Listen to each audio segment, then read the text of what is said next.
Okay, so next up on the list before me is Capricorn.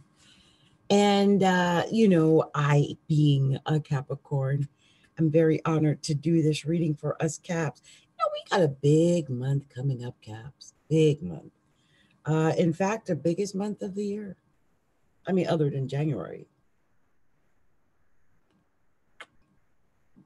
But I think this month in particular is really big. And that's because not only will the sun be in Capricorn, but Jupiter will be in Capricorn.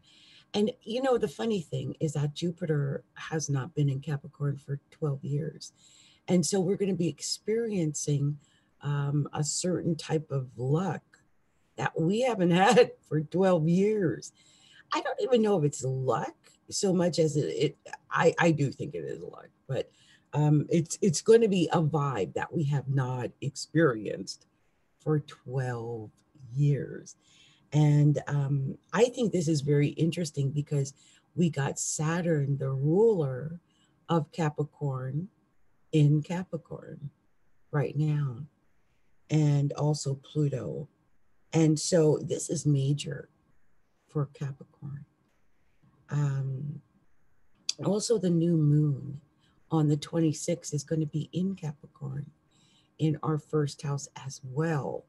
And it is happening low. In fact, it's going to be in conjunction with Jupiter. I think Jupiter will be at 5 degrees, according to what I've studied. And the new moon will be at 4 degrees. And so will the sun. So it's going to be a very interesting day, the 26th of December, the day right after Christmas, Boxing Day. So be aware of that. I just think that with the sun and Jupiter there, I just feel like over the course of the next few months, most Capricorns are going to find that their joy is starting to return. They're able to feel more expectant, abundant, jovial, upbeat, positive. I just get this sense of expectancy for ourselves, that we can do better. I think with Pluto also being there, it's indicative of the phoenix rising from the ashes. So whatever we've been through as Capricorns, because let's be honest, it has not been an easy year. Whatever we've been through as Capricorns, I believe that the combination of Pluto conjunct Saturn and Jupiter conjunct the sun and moon, I really think we're going to be able to start washing away some of the nasty, vile taste of 2019 and make way for a brighter, better 2020. Because I really believe that 2020 is going to be our year, Capricorn. I mean, we're going to have Jupiter there, Saturn, Pluto. So yeah, let's gear up for this. And as of the 21st, the sun's going to be in Capricorn too. So wow, it's beautiful. The one thing I was talking about Mercury and Mars with Sag. For us, this Mercury and Mars is hanging around the 11th house. So that's talking and doing things with friends and groups, associations and organizations. But I'm just thinking with Mercury there and Mars, I would just be careful of getting into possibly verbal disagreements with friends, or maybe different groups or causes or organizations like that, that could possibly happen. I just want you guys to be cautious of that anyway, because Uranus and Taurus is down in the natural 5th house for Capricorn. So it's opposing friends. So a lot of Capricorns may be going through issues with friends. You might find that they're acting, a little not normal.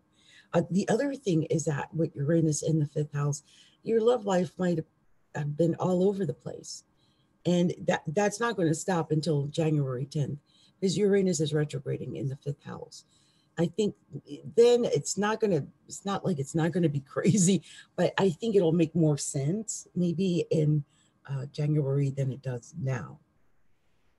There is going to be a full moon in Gemini, and that's going to be in the sixth house of work. But I just want to warn Caps now that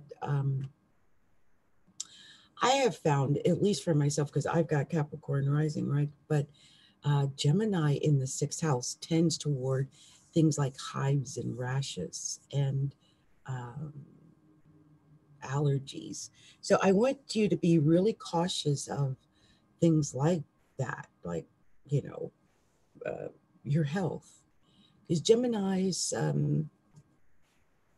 respiratory health is usually an issue, and nervousness is restlessness is also a problem, but just finicky eating, just an inability sometimes to eat certain things that you might normally be able to eat, but during that full moon in Gemini, you might find that there are foods for like 2 weeks straight you can't eat or something like that.